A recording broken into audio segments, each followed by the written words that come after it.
Well, good morning, everybody. Merry Christmas and welcome to the Town of Hempstead, December 21st, 2021 board meeting. Madam Clerk, would you please call the roll? Supervisor Clayton. Here.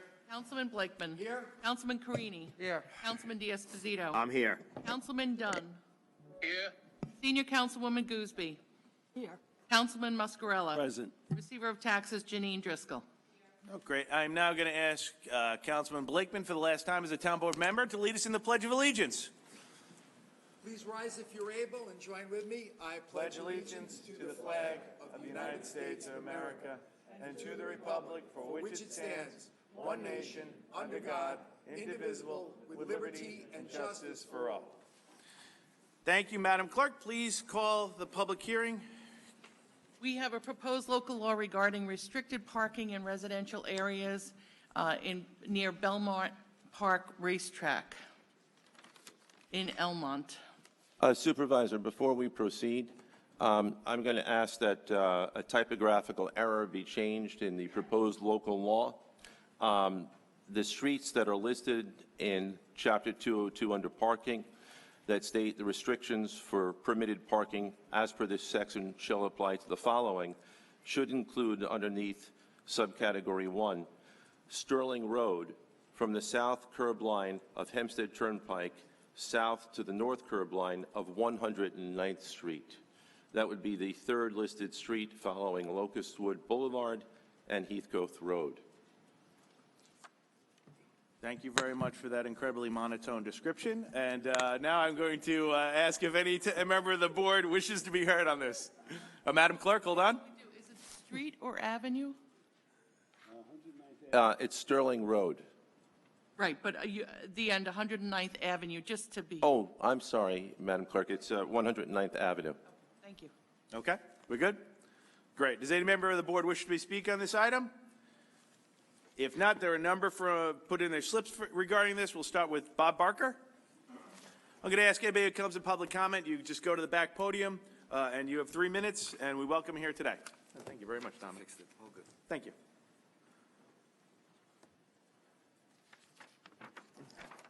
Good morning. If you just give your name and address to the record, too. Thank you.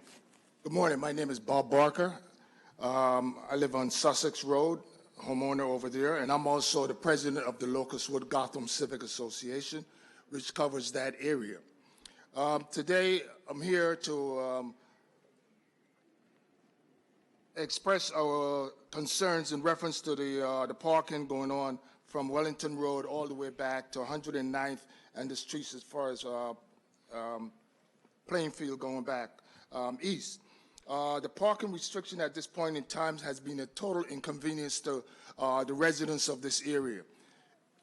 We have all the parking that has been regulated by the UBS Arena has not been completed, causing a real influx in terms of the homeowners, the inconvenience, the total disrespect in terms of people are parking on the side streets, sidewalks, urinating on people's lawns. I mean, you can't even get in and out of your own driveways. We ask that you really put an emphasis on this and pass this legislation to have these signs changed, and hoping that we'll be able to expedite this as soon as possible so we can get ahead with our lives in terms of bringing back the suburban environment that we so choose.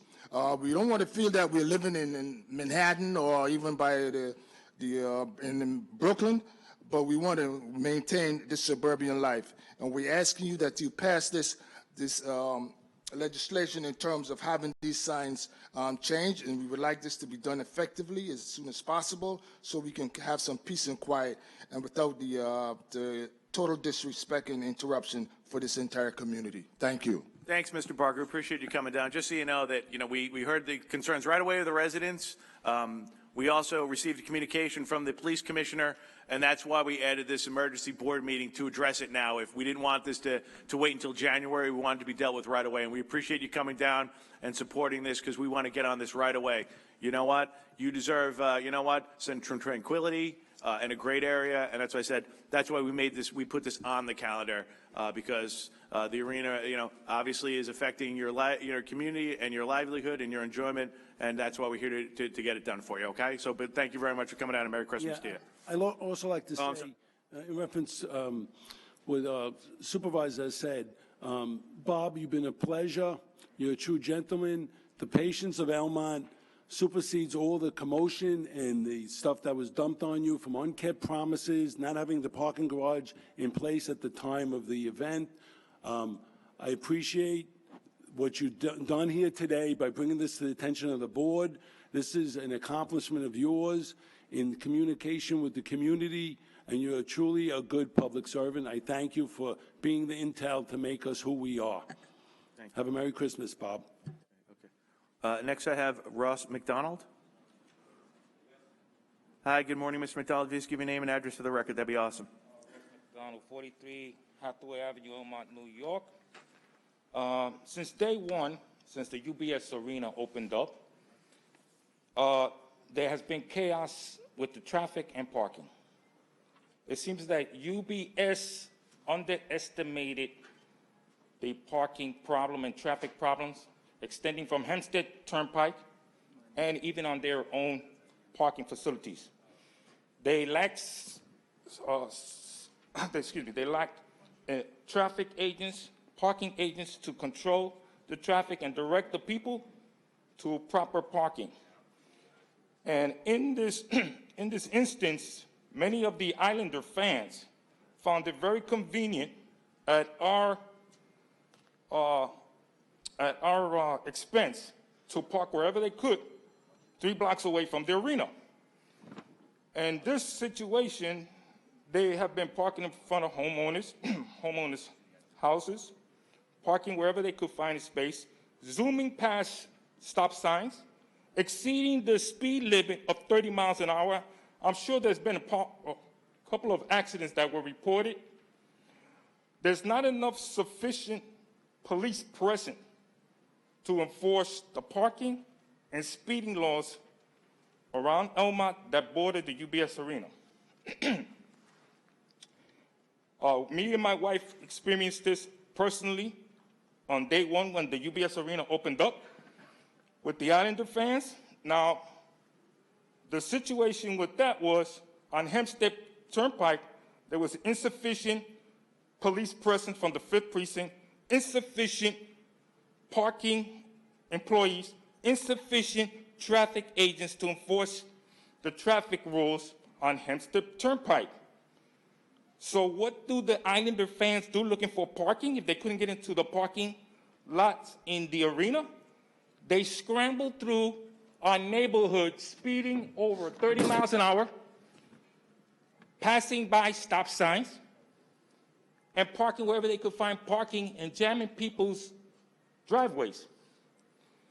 I don't think this is fair to our community because I believe that if this situation happened in Garden City, enforcement would have arrived a long time ago. The police need to enforce speeding and parking regulations, number one. They should go through the community and see if anyone who is illegally parked, 99% of the time, would be someone from the arena who do not want to pay those exorbitant parking fees. Another issue for our problems is lack of foresight from our political leaders. Ms. McDowell, obviously, you know, not the law enforcement forward comes to the county level.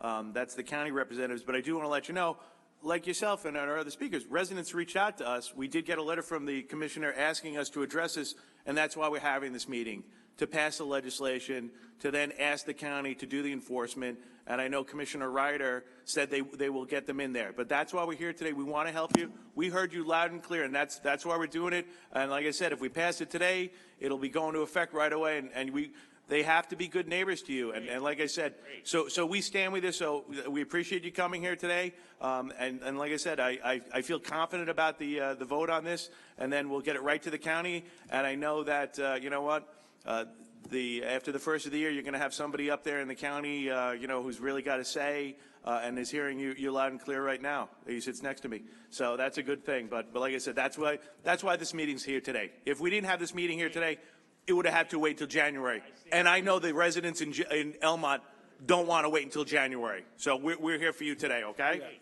Thank you very much, and we appreciate you coming here. I'd like to say one other thing in reference to, you mentioned one of the incorporated villages. The villages are at an advantage when it comes to things like this. The smaller form of government is more responsible.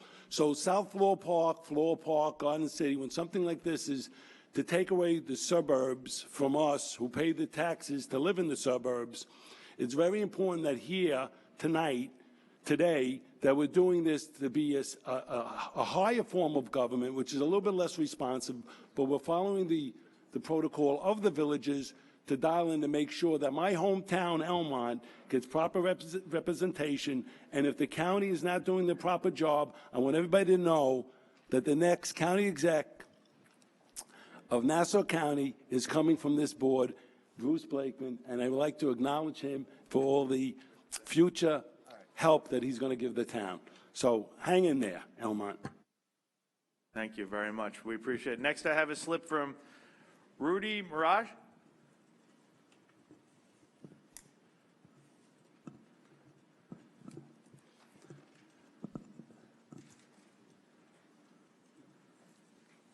Good morning. If you just give your name and address for the record. Hi, my name is Rudy Mirage. I live at 20 Wellington Road. Good morning, everyone. Thank you for having this meeting. Appreciate it a lot. So I actually live a few houses in from the arena. So everything that you're going to hear that everyone says, absolutely true. I'm not going to repeat that. We know what the traffic is like. I'm going to give you what my experience is because I'm directly across the street from the arena. So since it opened a little before Thanksgiving, last week they had an event over there, and I had in my driveway can only hold a few cars. I have people that usually come over to my house, just as everyone else does. So I literally had to stand in the middle of the street and stop traffic on both ways so that I can control the traffic to get in and out of my own parking. My neighbor right next to me got into a fight with someone because they pulled into his driveway. Again, we are directly across the street from the arena, a few houses in. The other issue that we're having on Wellington is that since I've been there, and I've been there about 3 years now, people like to use that road as a speedway. So within the last year, my car's been hit 2 times, parked on the street, cost me over $25,000. I've heard from the residents, they've applied for speed bumps, and nothing's been done. With the arena and the traffic that's going on, this will be something I think the committee needs to look into, because it's one road that connects you directly to the highway. Everyone is speeding up and down. It's a small street and it's a 2-way street with parking. So again, it cost me over $25,000, and that's a brand new car. Within 1 year, okay? The traffic, as everybody said, traffic is ridiculous. 12 o'clock in the morning after the game ended, there was one game that ended on a Sunday, 12 o'clock in the morning. There's an hour-long line to get out of the street, and everyone is beeping and cursing, everyone. So it's getting a little ridiculous, especially, and I think everybody in here who lives in Elmont and Long Island can say, for the taxes we pay over there, it's a little crazy. So thank you very much. That's my concerns, and I appreciate you guys taking the time to listen. Thank you, everyone, for coming out and voicing your opinion on it. Thank you. Yes, I'd like to say that, number one, about 10 days ago, I was contacted by people in the community as well, because Councilman Muscarella and I share Elmont, and people were voicing the same issues that you're bringing up today. Spoke with Commissioner Ryder, as Supervisor Clavin said. They are going to beef up the enforcement over there. They are adding more assets over there to make sure that the enforcement is very, very intensive. And I just want to say that this is a state operation. The state controls that facility. If this was the town of Hempstead that controlled it, this supervisor and this town board would never have let the Islanders move in and open that arena without that parking garage being open. So I think the state did a real injustice to the people of Elmont, and the town's on top of it, the county's on top of it, and we'll do the best we can. But the fact is that we never would have granted a certificate of occupancy so they could open that arena without that parking garage open. That's the problem. So until that parking garage is open, we're going to intensify enforcement. I'd just like to say one other thing to add to that. Right now, we're discussing the arena, and that's great, but I'm in touch with the development team on a regular basis, and I'm sure everyone gets the emails. I apologize for going over time. Rudy, well, I'll tell you, and I want to follow up. In fact, Kathy Malone is going to raise her hand, is going to follow up here. That's my assistant. I just want to let you know, and all the residents here from Elmont, the day that arena opened up, everybody reached out to us and said, there's a problem with parking in the community. And like I said, and I asked the town board members, I said, we have to put this on for a hearing. Who's up for a special meeting? We're here today because we get it. This place has to be good neighbors to you. And when it comes to your road, Wellington, I know it, so I'm going to tell you this also. We're going to go down, we're going to look at the traffic. Maybe there's something else we could add to the road. I'm not going to make you a promise on speed bumps, because speed bumps are a bit of an issue, especially when it comes to plowing roads, and we all know that. But I know it, and I drove over, and I see it. The arena has to be good neighbors, because the neighbors are, you know what, they live there. We're going to do everything we can, and like I said, the county executive-elect has said they're going to have law enforcement. This is step one, and you know what? We're acting because all of you are here and spoke, so we heard your loud and clear. But Kathy's going to follow up with you after on any other issues. We have a number of people who go through, and if I don't Can I just add one? if I don't stick by, I know, Rudy, but the problem is if I let you go over 3 minutes, other people in the meeting yell at me. Hey, Trust no me, I've problem, done but this. the arena is not going to be the only problem, Yeah, because you- they're also bringing shopping centers. By the way, and you're hotels Rudy, and offices. you're 100. No, by the way, but I'm going to tell you, Rudy, you're right. You're right. So that's what I said. You know, we hear everybody, and you know, and this is a big concern what the state's put over there. Next, I have Keith Dalbasa.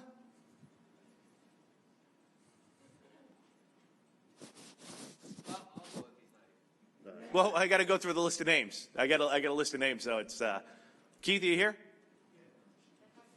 Oh, okay, there you go. So there you go.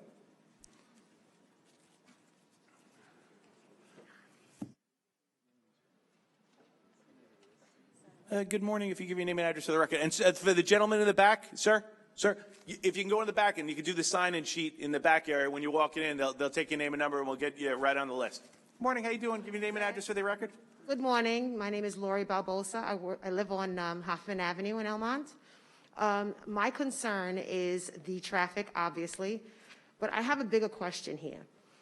My concern and my issue with all of this, one of the major issues, is that when you have the racetrack open and they had their races, I saw a lot of the times they had big girders blocking us from coming out of our neighborhoods.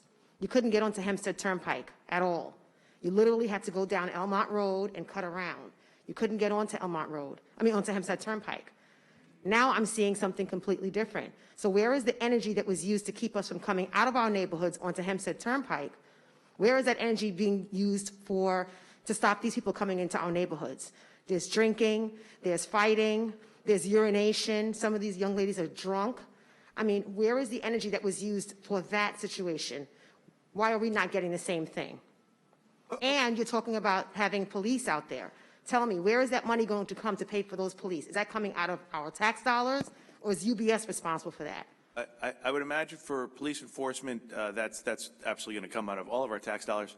But when it comes to the enforcement, I know that's a Nassau County issue. We don't have a police department here in the town of Hempstead. I'm sure, you know, like I said, you've heard the councilman is well aware of what the concern is, and he'll work, and we would hope your county legislator, whoever they may be, I don't know who it is down there, that they would be, you know, talking to the police department. They're the ones who have to go down and do the enforcement. But to the credit of the police commissioner, I do want everybody to know, he sent us a letter right away saying we need to change all the signs down there. And that's why we're doing this right away, so he can go down there and issue tickets and give enforcement and have people learn a lesson that go pay for the arena parking, don't park in your driveway. Go pay for the arena parking, don't block our streets. So we're with you on it, but we don't run the police department. He will.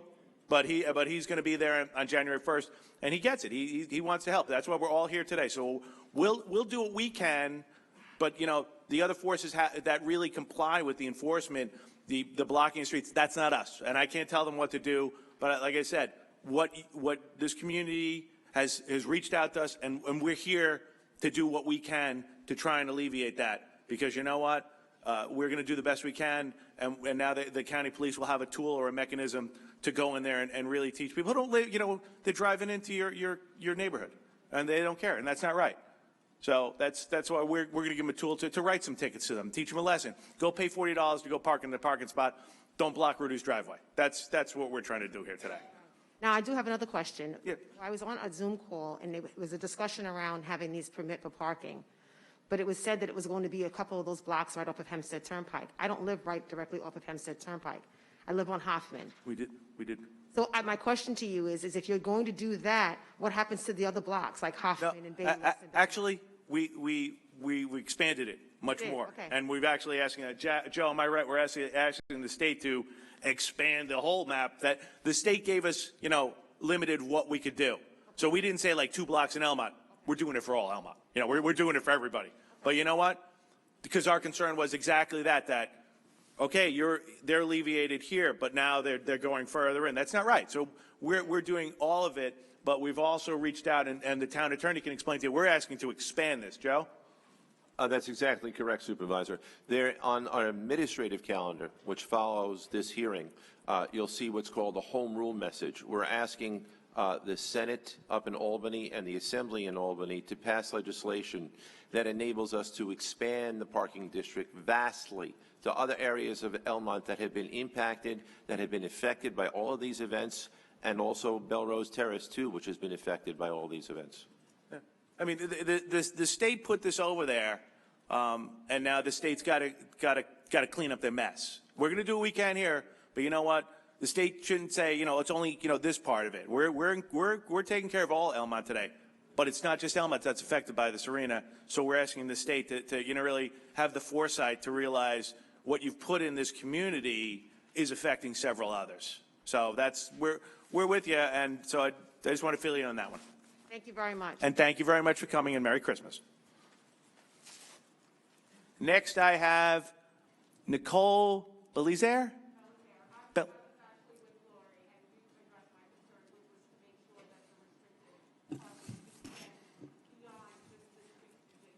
Awesome, but you still get a Merry Christmas.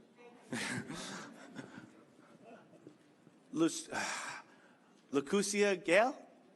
Oh, Lakeisha.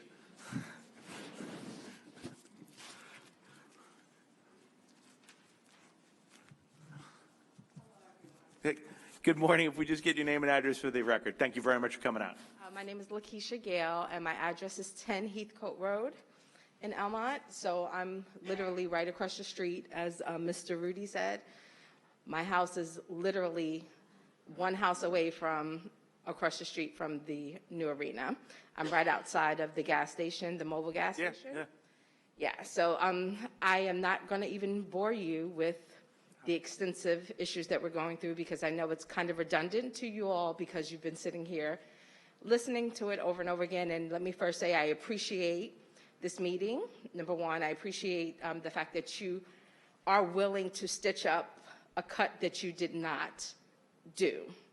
So we appreciate that. We understand that this is a major cut and you guys did not perform it. It's the UBS Arena and the state. So I guess my first issue, my issue is definitely the parking, but more of my issue with the parking is the safety issues. Like Mr. Rudy said, we have cars blowing up and down our block. We have children. We have multiple, at least I want to say 18 children that live on our block that can't go outside. Like even during the school, like when we're picking, my husband and I are picking our kids up from school, I have to hold my 8-year-old's hand because at any point a car comes barreling out of the gas station, flying down the block, because everybody's starts early. These people come at 3, 4 o'clock in the afternoon to start to look for parking. Because they see now that they can't come at 5, 6 o'clock anymore. They have to be there early. We've had people sitting outside in front of our house camped out. waiting for parking. I am happy about the fact that there are going to be new laws and that you guys may pass the no parking only for residents. I am excited about that. But my issue goes to who's going to enforce it. I've been living in my home for 15 years. I have seen the police come and enforce the 4 p.m. parking exactly one time in 9 years. So it's great to have parking, but if nobody is there to enforce it, it's kind of a moot point. So I'm not sure if that's your area, if you can do something about it. I did hear you state before that it's the police job and you guys kind of don't control that. But whatever you can do on your end to make sure that not only is it passed, but it is also enforced, the residents of Elmont, our children, would greatly appreciate it. Thank you for your time. Listen, first off, thank you very much for coming. And as I said, I get it. I drove over there, take a look, and it's not limited to a hockey game. It's everything over there. And that's why I said, look, the police commissioner reached out. I feel confident that he really wants to send, a message to people parking down there. Kudos. And we got to stay on top of that. And if it's looking at other variations down there on speeds of the roadways, I'm happy. I'll have the traffic control go down there, and it won't be at 10 o'clock in the morning. I get it. Let's be realistic here. A lot of this probably is now happening. Like you said, people show up at 4 o'clock because they say, I want to park close to the place, and 7 o'clock, and then people race out of there at 11 o'clock because everybody wants to get on the parkway, Rudy. Everyone's to get an adult parkway where they're going. I get it. So we want to work with you. Like I said, this was thrust upon you, and we're going to do everything we can, but there's only so much we can control. But like I said, I feel confident that the police department, the commissioner said, can you do this for us? We want to send our officers in there to write tickets. They want to start off on the right foot, but it can't end after a week or a month, and that's a good thing. That's what I said.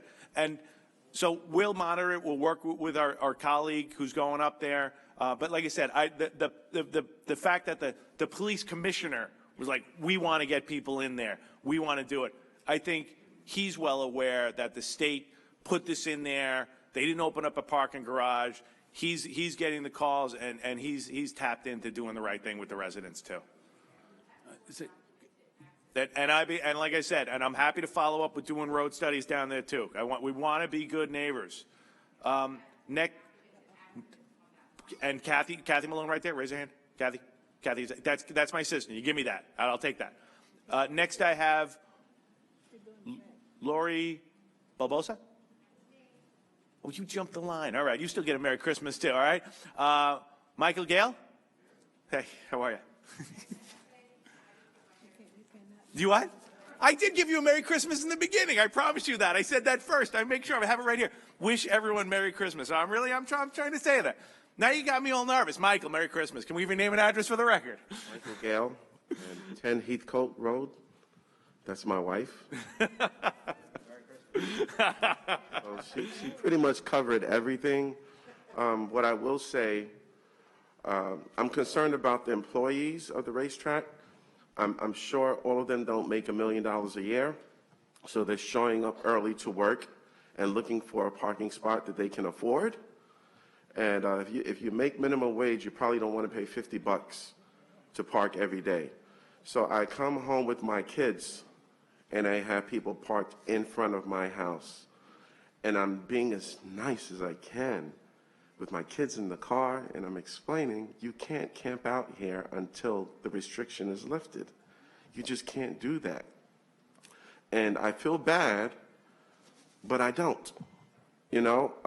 So the question is, really, where was the foresight? We had Zoom meetings, we had conversations, we knew the parking was going to be an issue, we said it in the meetings, we know there's going to be more problems once other things are built, because trucks can't go on the Cross Island Parkway. They're going to have to come down Hampstead Turnpike. We know these problems are coming. What are we doing now proactively to address these? Because we don't need to be here in 6 months talking about other issues relative to new construction. Yeah, so, sir, just to remind the community, Councilman Muscarella and myself, who represent Elmont, we opposed the arena being placed in Elmont. We preferred that the Islanders play in Uniondale, and we sent a letter to the governor. We sent a letter to the community stating that. But now that it's a fact, there are two things. I stated one of them earlier. If this was Town of Hempstead jurisdiction, which is, it's not because it's state property, if it was our jurisdiction, they never would have been able to operate at the arena until the parking garage was open. I think once the parking garage is open, it'll relieve a lot of the problems. Not all of them, but it'll relieve a lot of the problems. So that's number one, and the garage, I'm told, will be open soon. Number two is, as the supervisor said, the police commissioner is well aware of the issues because they asked us for additional signage there, which we're going to do today. So we're on top of it. We understand all of the issues. We foresaw a lot of the issues, but unfortunately, the state, they operate in a vacuum, and they didn't take into consideration the concerns of the local residents. So we have real issues with the state, and we're addressing those issues, and we'll do everything we can locally to ameliorate the problem. But the fact of the matter is that arena should not have been open until that parking garage was open. I appreciate that answer. I just want to go back to preparation. Preparation is important because I lived in Brooklyn I grew up in Brooklyn, and you know already when you're going somewhere, if you don't want to pay for parking, you got to leave early. Parking is a problem in the boroughs regardless, right? So we know that's still going to be a problem. Even if the garage was open, people still are not going to want to pay for parking if they don't have to. So I feel that this should have still been dealt with proactively, knowing that if you don't have to pay $55, you're not going to. You're going to find somewhere else to park for free. I still feel it could have been dealt with better. Thank you for I'm not going to disagree with you, but I said, that's why we're not limiting it to 5 blocks. And that's why we're actually writing to the state, because you would have thought your state representatives would have realized that that's what people do. They go to an event early to get out of it. And like I said, and it's not just limited to hockey games. That's why I said the state's got to step up. The state's got to, expand this map for all the communities down there.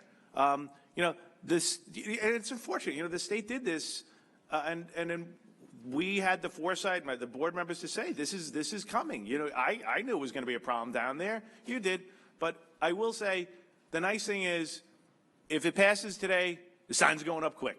Sign's going up really, really quick down there. So we want to do everything we can to get everybody happy. And like I said, we'll do our fair share, but the state's got to step up, and the state's got to have the foresight to expand that map for all the communities down there that are affected.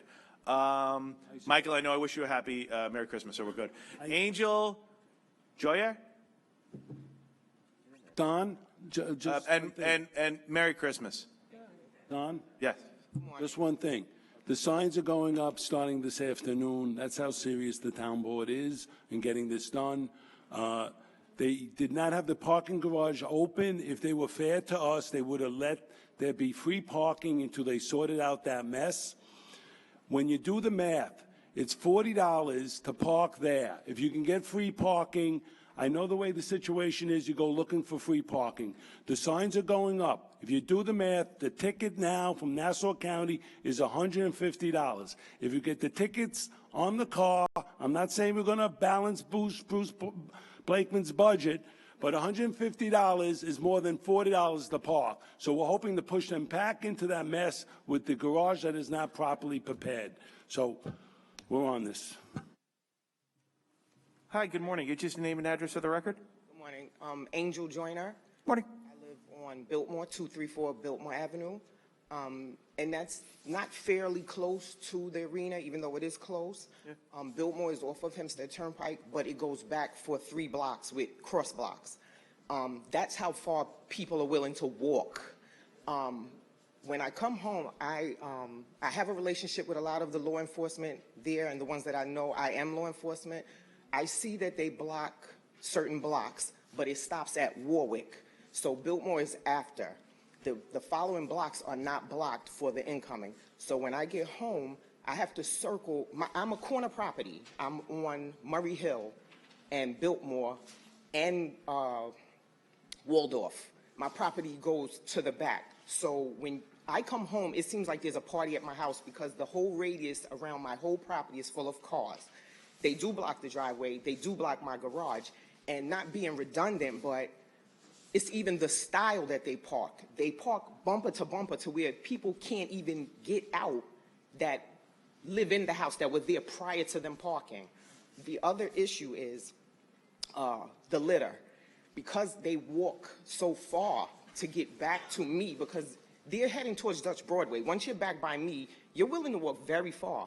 But they stop at Wendy's, they stop at Dunkin' Donuts. So in the morning, all that garbage is around my corner. Also, they congregate. Once the event is over, they have to stay under my window and discuss it for 40 minutes. I can hear it. I literally do doubles and triples, and I'm just not in the mood sometimes for what I have to deal with. I shouldn't have to be getting cars towed when I just want to go home and go to bed. I have to get cars towed from in front of my driveway, towed from in front of my garage.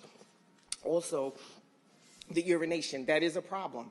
They treat the neighborhood like, I don't know. I just never pictured me coming home from work and I have to yell at somebody that's urinating in my hedges, shoving Wendy's garbage in my hedges.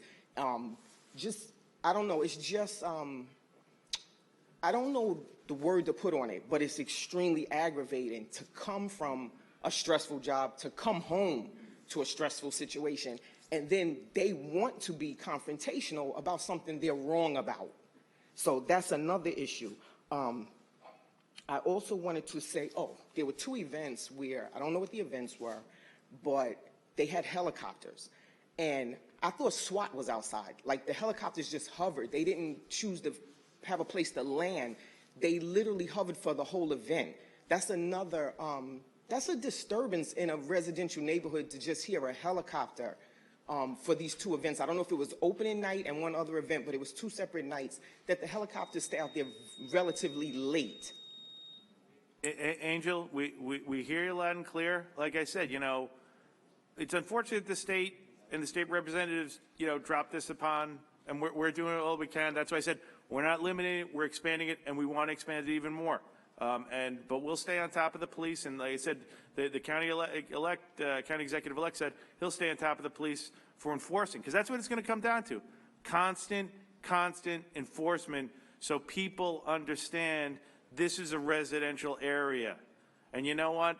And it's got to be every single event, because different people come to different events, and they're like, well, what I care. And you're right. And you got to make it a real deterrent. So we'll try and tell the county to stay on top of that. He's made the pledge, and like I said, but you know, we're going to do all we can, and hopefully we'll get better when that garage opens. But I think we all knew this was going to happen.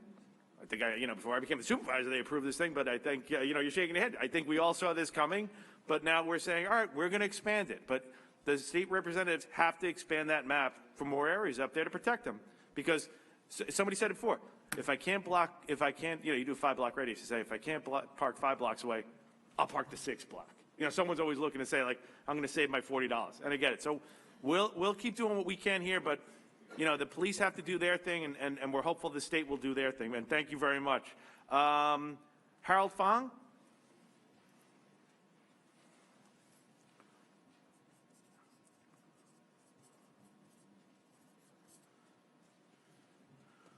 Good morning, Mr. Fong. Merry Christmas. And if you could please give your name and address for the record.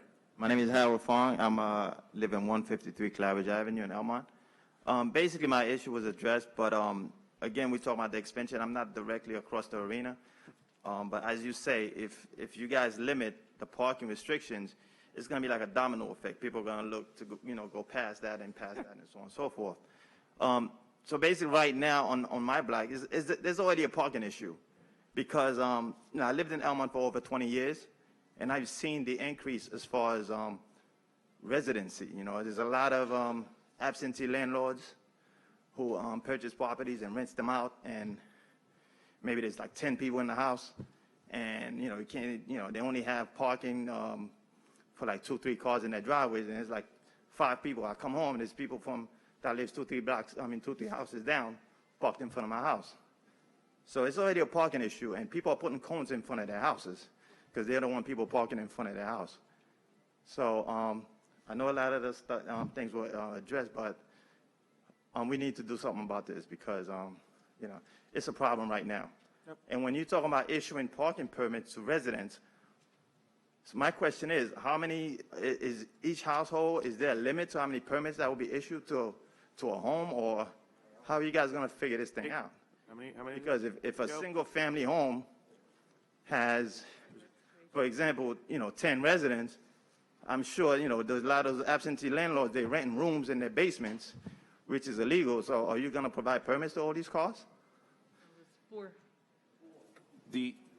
Right now, what we're dealing with is the serious problem of congestion and parking issues right within the Elmont community.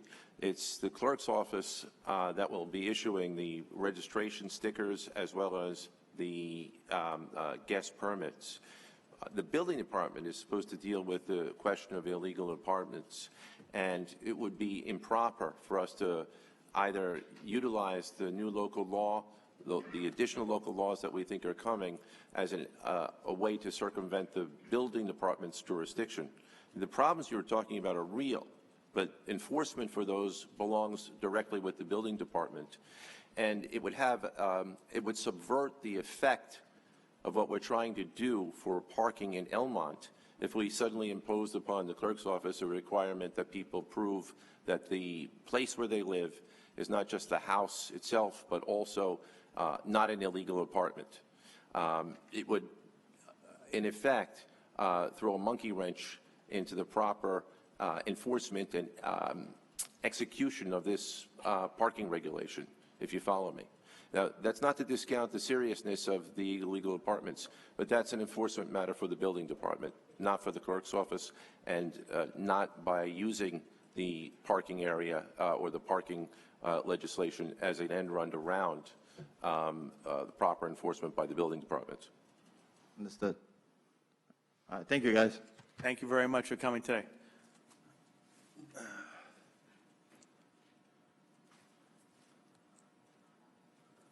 Carlene Holmes?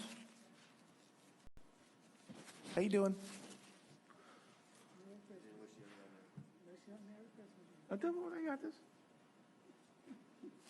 Merry Christmas, and if you please give me your name and address for the record. Thank you so much. Merry Christmas. My name is Carlene Holmes, and I live at 176 Locustwood Boulevard in Elmont. Just about everything that I would have said has already been addressed, but I'm going to mention one thing, and that is my car is one of the, among the many that people have mentioned. 3 weeks ago, my car was hit by a person driving down Locustwood Boulevard, going to the arena. Locustwood is that street directly in front of the racetrack, so that leads you straight into the racetrack. It is in excess of $10,000. It is still in the shop. In addition to that, the car that hit my vehicle went on the curb, hit the neighbor's car, and was only stopped by a tree. I need not say more. All you have to do is not even close your eyes, but imagine what would have happened if one of our children was riding down on that particular day. I mean, you can tell the weather by the sounds of children's laughter. That's how we know we're having a good day. And it is just a matter of time that laughter is going to turn into cry. It is not if it happens, it's when it happens. Because what is happening is that the traffic, in an effort to avoid getting off at exit 26, where there's so much traffic to get into the arena, they're getting off at exit 13. And then they go through the neighborhood with no consideration for those of us living there. They're not driving slowly in an effort to accommodate us. They're not doing that. They're racing down, and particularly Locustwood Boulevard, because it goes straight into the arena, has now become a public thoroughfare. None of the streets in Elmont are designed to accommodate the kind of traffic that we're having. So for the record, that way no one can say they are completely oblivious to this. It is not a matter of if it happens, but when it happens, what are we going to do? Are we going to say we were not aware of it? So I urge everyone who has the ability to make the necessary changes to do so. Do not tell our children that we did not have the foresight to prevent what is inevitable is going to happen. Please, I urge everyone who has the ability to make the necessary changes, do it. If not for us, for our children. Thank you, Carla. They did not ask for this. That's why we're having this emergency meeting, to do exactly that, address this. I have one of the slips here. I think Ross McDonald. Did you speak, Ross? Oh. You're up, Ms. McDonald. Merry Christmas.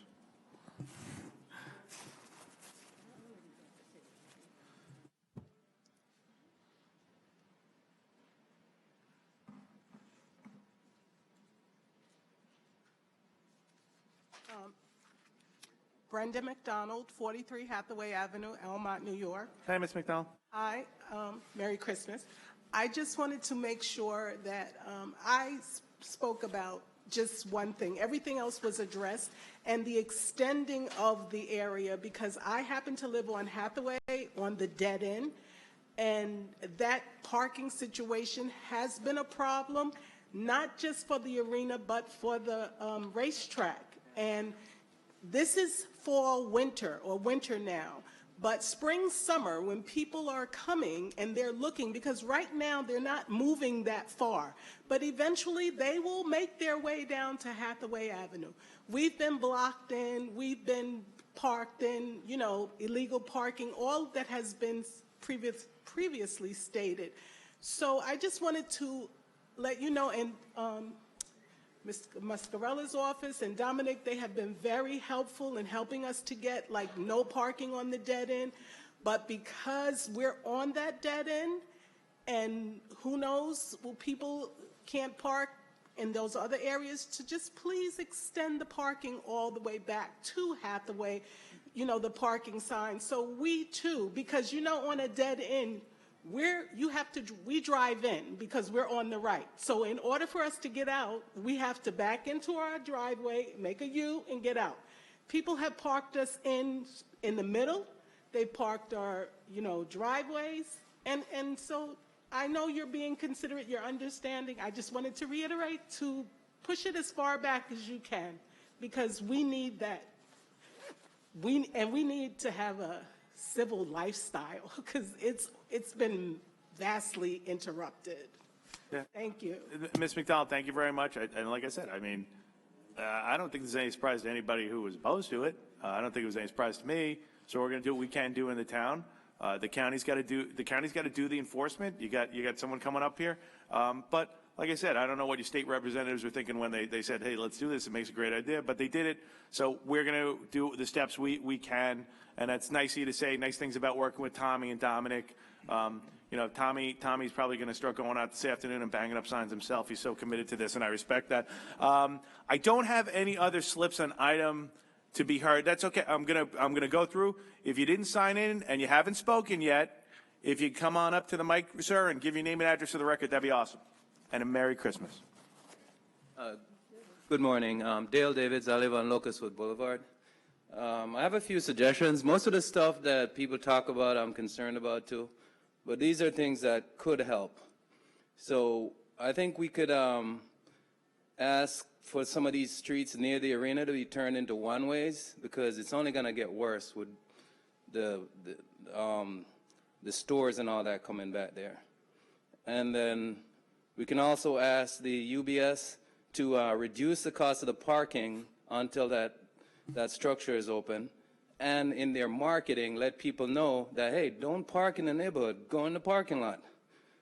That's pretty much it. Okay. All right. That's great. Thank you very much. Again, if you did not submit a slip and you'd like to be heard on this item on the calendar, you haven't heard it yet, if you just come on up there, give your name and address, that the young man wipes off the mic, and we say Merry Christmas to start it. And your name and address. How are you? My name is Nicole Belizaire, and I live on Circle Drive. And I think one major issue that hasn't been addressed is we talked about signage, but specifically commercial vehicles.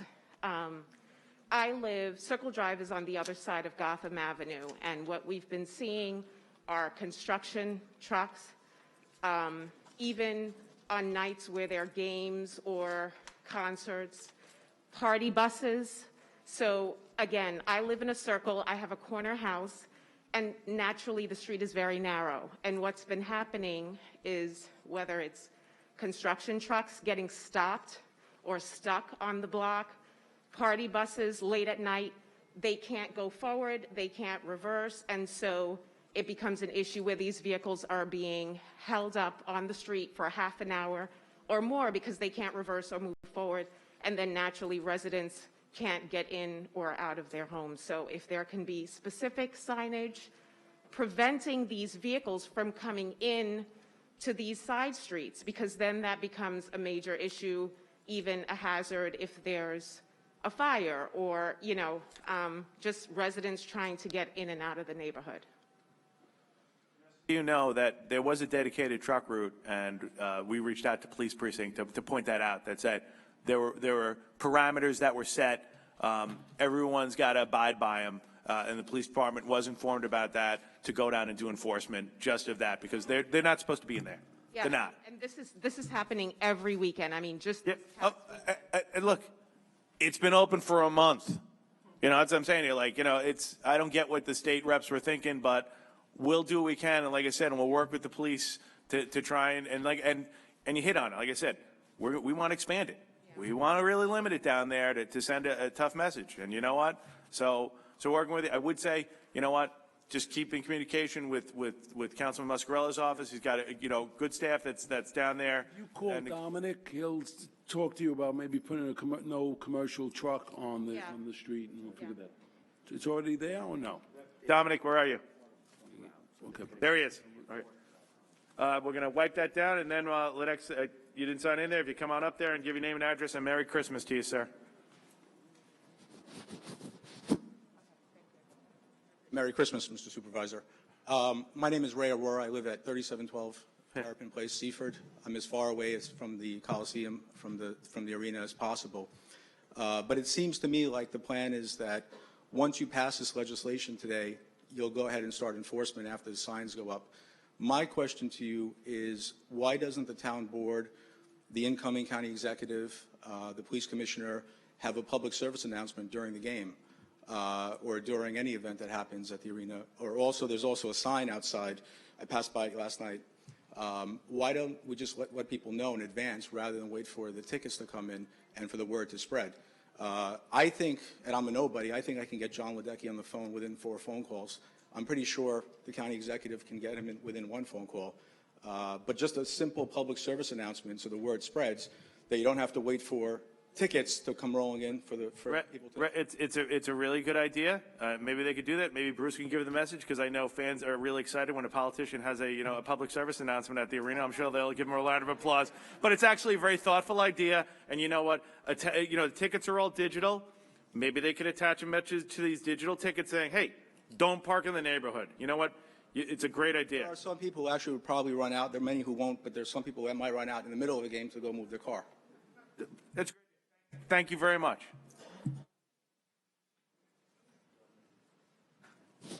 Good morning. Merry Christmas. Can we have a name and address for the record? Yes. Good morning. My name is Gwendolyn Brown, and I've been at some of the meetings that we've had before. And I have a daughter named Crystal Brown who has pulmonary arterial hypertension, which means that she has a lung disease and she has also a problem with her heart. And I'm here for parking, but the parking relates to a pre-existing issue that they never addressed for us, which was the windows. I live on a corner house, and what has happened is we were promised to get windows. And I was in the process of getting that prior because I knew that this was going to happen, and it would be pollution and everything. And so I had a company to come, and they assessed that I needed to change my windows if that construction was going to go forth. So I went ahead and I ordered the windows, not all, but some. And I was at the meeting, and I spoke to someone at the meeting. I don't have the names with me. But what happened was they told me that they would escalate my problem, and they would come and assess my house, and that they would protect my daughter, who's on oxygen, and who has these 2 deadly illnesses. They came, and they assessed my windows, and they said, yes, you need new windows. But they told me not to go through with the contractor. They wanted me to use their contractor, but they never did it, and they started the work, so I went ahead and had the windows installed. Now they have refused to pay for the windows, and the windows are installed, so I'm paying for it. On top of that, now there's cars on the front of my house, around parking on the side of my house, and the fumes are coming inside my house because she has to crack the window a little bit in her bedroom because she needs air. And we can't even open the windows because it's like the fumes are coming in my house from the front and from the side. And I just need for the people to stop parking in front and on the side of my house. They leave garbage. I have cameras. They throw their garbage in front of my house and on the side of my house.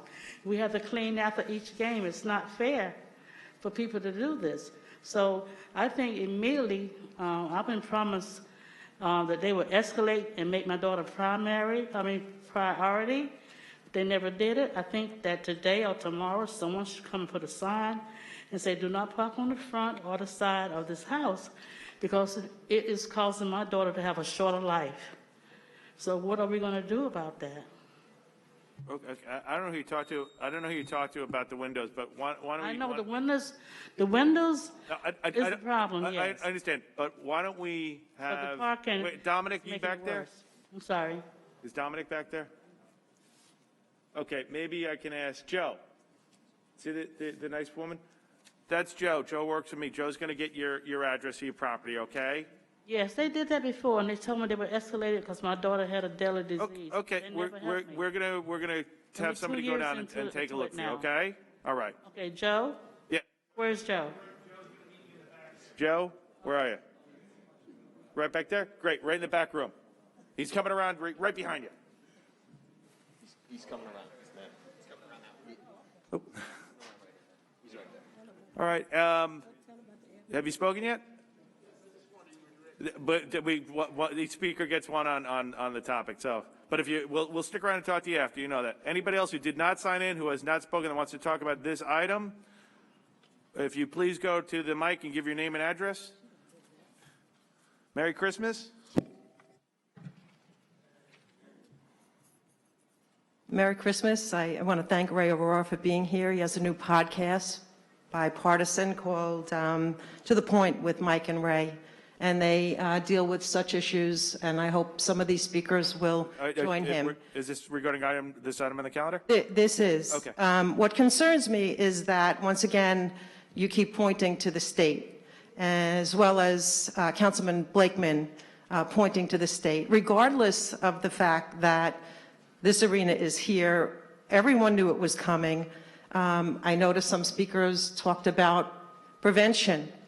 And lack of planning. The parking issues in their neighborhoods are nothing new. I think very little has been done to resolve those, and in fact, there has been time to do that. And rather than to blame the state, which I really hope for the next 2 years and the next 4 years, we're not going to hear that, because all we heard for the last 2 years was pointing to the county. Again, these are issues that should have been addressed long ago and prevented, because we knew it was coming. Supervisor, the issue is whether or not this proposal to expand restricted parking is something that should be passed or not passed, supported or not supported by the speaker. not a philosophical discussion as to whether or not the county or the state should be blamed. I wasn't going to speak, Mr. Town Attorney, but being that you've made it highly political by continually pointing to the state when the town, in fact, has failed to address many of these problems, I felt it's my civic duty to speak, and I'm thrilled that so many people, and the impression I get is they really have very little faith that this is going to be resolved because nothing was resolved previously. And all I can hope is that the words nervously spoke here today will be fulfilled and these problems will be resolved based on proven history. I don't think that's going to happen, but these people do deserve some relief. And by the way, as far as this arena, I know that it's being looked upon, and I'm not a fan either. I think it was a mistake to put it here, but I don't think Mr. Aurora mentioned having politicians come and make announcements. I think that was a generalization of having an announcement made by employees of the arena. And I really hope that now that you're really speaking so poorly about it, aside from the parking, I'm kind of hoping there aren't any political photo ops at the arena. Thank you. I make a motion to accept and adopt. You want a second? Okay, and this, of course, is a vote on the proposed local law as amended. Supervisor Clavin. Aye. Councilman Blakeman. Aye. Councilman Carini. Aye. Councilman Diaz-Esposito. Aye. Councilman Dunn.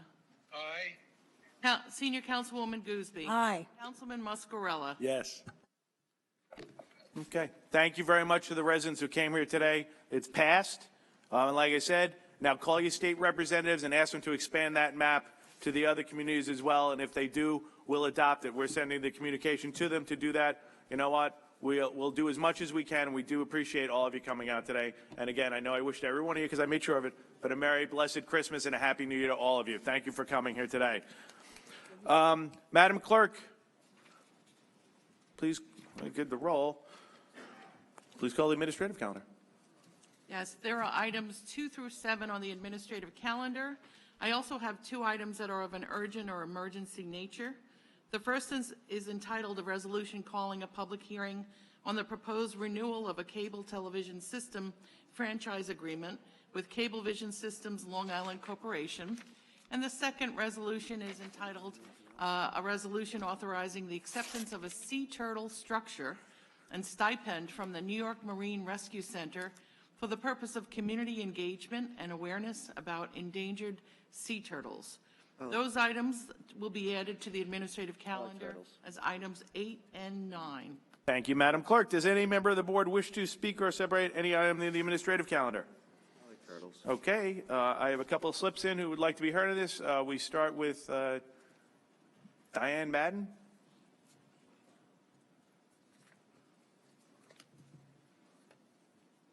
Diane Madden, Hempstead. Item number 2, could someone please explain this resolution in detail regarding how the public's going to be permitted to speak if, you know, during the miscellaneous and also the administrative calendar? Yes, it's number 2 is an act to amend the vehicle and traffic law in relation to the town of Hempstead. This is what is commonly referred to by localities, municipalities like the town of Hempstead, as a home rule message. What our purpose is, if you look at the actual backup to number 2, is to encourage the Senate and the Assembly to pass bills currently pending before them that will allow us to expand the parking district. What we just did in the hearing is Ms. Madden, are you talking about item number 2 or item number 3? Number 3. Oh, okay. There we go. Yeah. Oh. Number 3. The procedures, I believe she did say 2 as well, but I know she meant 3. The procedures of the town of Hempstead are routinely revised. The changes that are being made here are relatively simple. Currently, the procedures state that if a matter is tabled it has to remain tabled for 1 year. Instead, this reverts to the norm with respect to parliamentary procedure that if an item is tabled upon a motion, it can be untabled virtually at any point. The second thing that it changes is to bring our rules into conformity with Robert's Rules of Order and the universal rules across the board that for every legislative body, be it a town council, the county legislature, the assembly in Albany, the Congress, etc., that if a motion be made or an item be proposed by a member, then there must be a second, and that is all. The third is simply to reduce from 5 calendar days to 4 calendar days, but still within conformity, actually in excess of what is required by New York State law by Governor Hochul. Okay, so nothing here is in relation to public speaking or communication during miscellaneous or the administrative calendar? In every respect, all the rules of the town board meetings remain exactly the same as you've been familiar with them, except for what I highlighted.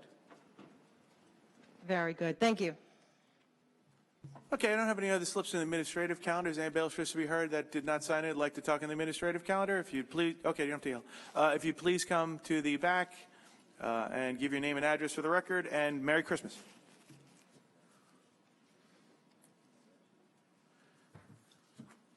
Felix Procacci, Franklin Square. I'd like to speak on item number 3. These procedures state that each speaker receives up to 3 minutes to make their statement. The reality is that the presiding officer, Don Clavin, allows certain persons to speak longer than others. Some people are given the courtesy of allowing them to at least finish their sentence. Others are cut off immediately after the 3-minute bell rings. Some people get to digress from the topic, others do not. You only need to view the previous meeting to see how certain people who spoke on the cannabis legislation were provided much more time than others. And it's very obvious that the people who are given much more time usually agree with the board's position as opposed to those who oppose the board's position. Advisory opinion OML AO 4377 from the Committee on Open Government says that if time limits are relaxed for one person, they must be relaxed in the same manner for others. This unfair treatment by the presiding officer is a violation of the speaker's constitutional rights. Unfortunately, their only legal recourse is to file a lawsuit in federal court. Since this is costly and time-consuming, I would suggest that the town board add a provision that would make violations of a person's constitutional rights in a town board meeting by the presiding officer a violation of the town's ethics code. This would at least provide some protection to residents and may prevent our town supervisor from violating the constitutional rights of meeting attendees. Thank you. Okay, thanks, Mr. Procacci. Merry Christmas, and the TOH Town Board program was a big success. I don't have any other slips here. If not, may I please have a motion on the administrative calendar? Yes, I move the administrative calendar in its entirety up to number 8. Second. Actually, up to 9. Number 9. Oh, number 9, okay. I thought I saw 8. All right, go to 9. It's okay. Is there a second? Is there a second? Supervisor Clavin. Aye. Councilman Blakeman. Aye. Councilman Carini. Aye. Councilman D'Esposito. Aye. Councilman Dunn. Aye. Senior Councilwoman Gooseby. Aye. Councilman Muscarella. Aye. I make a motion we adjourn. Amen. I second it. Supervisor Clavin.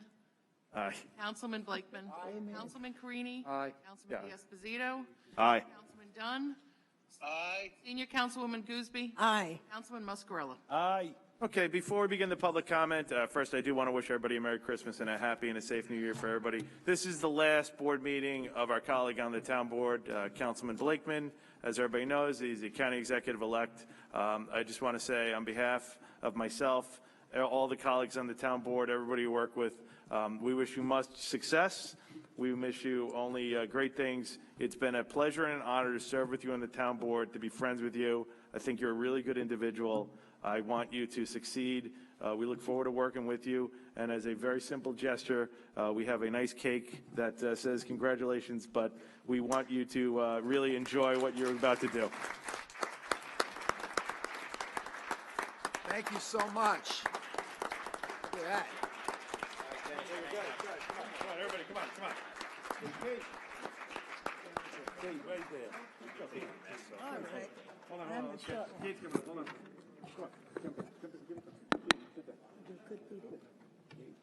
By the way, I'm taking my mask off, please, right? Yes. On three.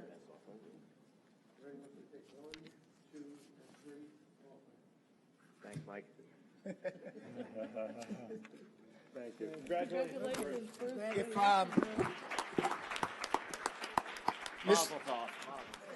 Mr. Supervisor, my colleagues, let me say this to each and every one of you. It's been a real honor to serve the people of the 3rd District and to work with such great public officials as all of you. I want to also thank our town board staff for their tireless work on behalf of the residents of the town, and all of our workers who they do just an amazing job, whether it be in parks, recreation, highways. Our anchor program is the greatest program in the United States, and we have so many things to be proud of. And one of the most important things I think we can be proud of is I've had a chance to meet over the last few weeks with leaders throughout the region and throughout the United States. And I can tell you that with the leadership of Supervisor Clavin and the people on this town board, what they did during COVID-19 is unprecedented. It's unmatched. The PPE that went out to businesses, to universities, to libraries, to the rezoning that we did, or the relaxation of our zoning so that restaurants could expand their outdoor dining, to free testing, to mobile vaccinations. The money that was given to this town by the federal government went exactly for what it was intended for, to help the people of this town cope with COVID-19. And this town board saved lives. With our mobile vaccinations, we save lives. We talk about in the county of Nassau the fact that we have over a 90% rate of adult vaccinations. Most of that is because of the work that was done here. Most of that was done under the leadership of our supervisor. So if there's anything I can point to in all my tenure here, it is how we handled the COVID-19, unlike other jurisdictions that used the money for other purposes that did not help their residents. So I want to say that upon leaving here today and knowing that we still have a lot of COVID concerns, the work that was done here saved lives, and for that, I say thank you and God bless you all, and it was my honor to serve. Thank you.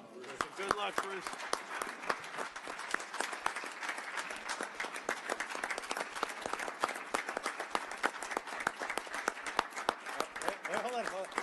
And with that, I'm going to get no, back. No. You can sit down, Bruce. No, listen to me. Listen, you don't go anywhere, Bruce. Don't try this. All right, listen. First off, we all do great things together, and that goes for the town board and everyone we work with. But Bruce, I know this is your last board meeting, and so I know you're gonna really enjoy the last public comment you get to hear. We have a couple of speakers, so I know you'll enjoy hearing them. Why don't we start with, first slip is from Diane Madden. I'll give you a double Merry Christmas, all right? So there you go. Right back at you. My concerns are with the animal shelter. Mr. Pastore has released 2 dogs that came in horrific condition. And I'm going to read an email from an employee at the animal shelter. And it's from Emily Tannen-Durenz, who must be in pretty desperate state of mind to write the words that she did. The owner for this dog came into the shelter looking for her. He told me his dog was a black female who was lactating, as she recently had puppies. He also showed a video of Batty with her puppies in an outside kennel from a few days ago. I did not let him inside the shelter due to the dog's condition. The owner goes on in this email complaining that his other dog seized was picked up by the police, but Mr. Pastore returned that lactating dog as well. Emily goes on to saying she's very clearly in bad condition, and we know this is not the first time this has happened. We had another one of his dogs, Sleaze, also skinny and lactating. We gave this dog back to him despite her condition. Is there a reason we did not question this dog's condition or ask to see veterinary records about her care? We only saw pictures of the dog, but considering her condition, why was it sufficient in this case to return her without asking for veterinary records? This dog, after 3 months, has not been brought back to the shelter for spay, as the owner agreed. No mention of making an appointment, though previously agreed to spay her. Also, in Sleaze's memos, it claims these litters were accidents. But after seeing yet another malnourished nursing mother and me seeing that they are kept outdoors, he clearly lied about this, and these are no accidental litters. I am sending this email because I am concerned that we will just give this dog back as we did before, which I believe is not right. Now, this girl was desperately trying to stop Mr. Pastore from releasing this dog in horrific condition to an outside kennel.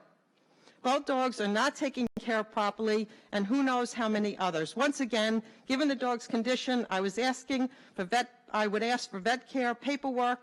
That would be in the dog's best interest. In summary, I'm asking that we do more for this dog than we did before, and to follow up on the condition of Sleaze, at minimum, get her and all of the other dogs spayed.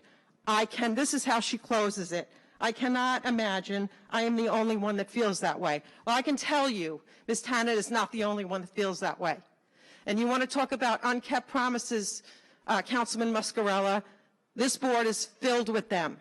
And I urge you to do something different and transfer Mr. Pastore and get someone in there caring about our animals. Thank you, Ms. Madden, and Happy New Year.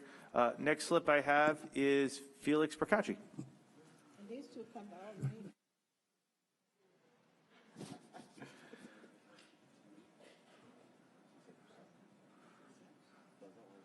Merry Double Christmas. Felix Procacci, Franklin Square. I knew Bruce Blakeman was going to leave. What he said about the COVID-19 funds that were given by the federal government conflicts with what the town comptroller said on October 20th at the budget hearing. We have $30 million plus in the bank, and we didn't use it properly. So I don't know how he could possibly say that, but I hope he does become a good county executive, but he wasn't a good councilman. Steve Leventhal has not acknowledged receipt of my ethics complaint I submitted 2 months ago.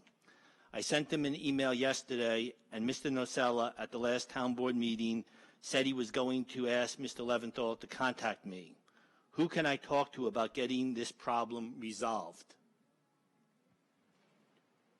Mr. Procacci, you've been doing it for a decade. No, it's public comment time. We're listening to you. Don Durham is not providing me a status of my FOIA request that are past due. Who can I talk to about getting this problem resolved? As for the January 4th meeting, if this meeting is simply to inaugurate elected officials and no official business is to be performed, this town board meeting should be canceled.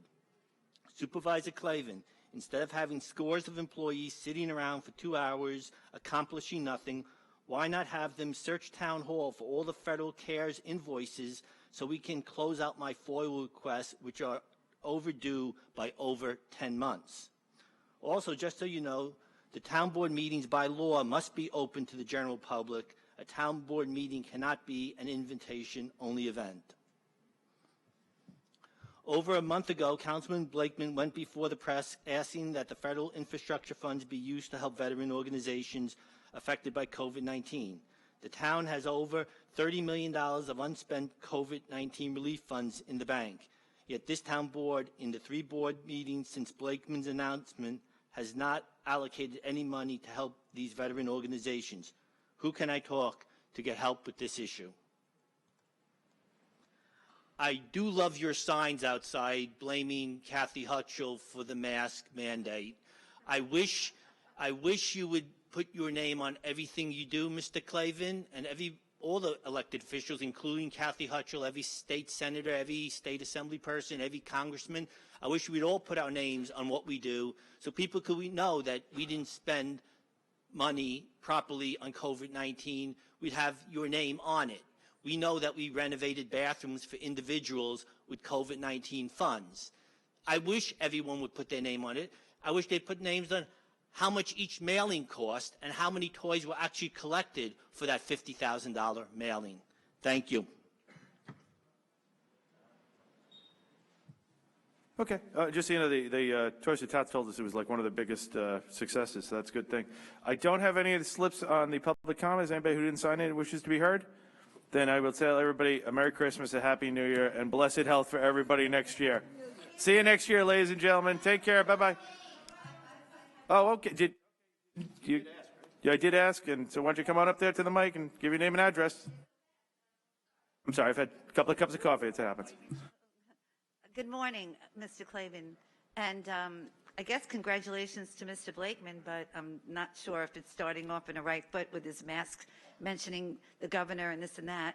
I thought we were supposed to be working all together now, brand new year. Let's move forward instead of acting in disdain. So I just want to ask you something. Why didn't you call me? You said you were going to call me and you didn't. As far as the animal shelter and the TNR program.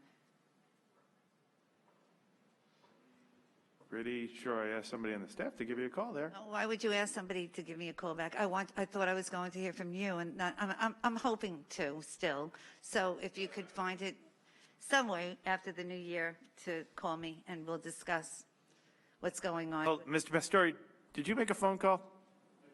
What? I did. Okay.